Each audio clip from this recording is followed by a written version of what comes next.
সমন্বয়ক যারা আছেন, আপনি তাদেরকে যতই তুচ্ছ করেন, তাচ্ছিল্য করেন না কেন, তারা রুখে দাঁড়িয়েছিলেন, জীবনের ঝুঁকি নিয়েছিলেন এবং আমাদের আশার পাখি হয়েছিলেন।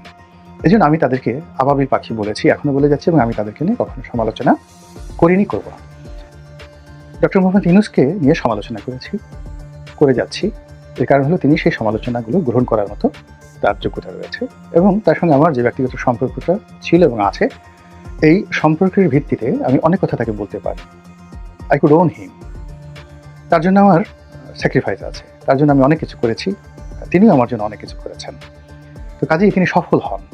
এই সফল হওয়ার জন্য যতটুকু দরকার আমি তাকে সতর্ক করে কিছু ভিডিও তৈরি করি। অনেকে হয়তো মনে করেন যে আমি ডক্টর মোহাম্মদ ইউনূসের যাকে বলা হয় শুভার্থী নই। এটা যেটা মনে করেন সেটা তার ব্যাপার, কিন্তু মূল ব্যাপার হলো যে আমার সঙ্গে ইউনূস সাহেব বা ইউনূস সরকারের যতটুকু সম্পর্ক রয়েছে, এটা কেবলই মাত্র আমি বুঝতে পারি, আর আমার সঙ্গে যাদের সম্পর্ক রয়েছে তারা বুঝতে পারে।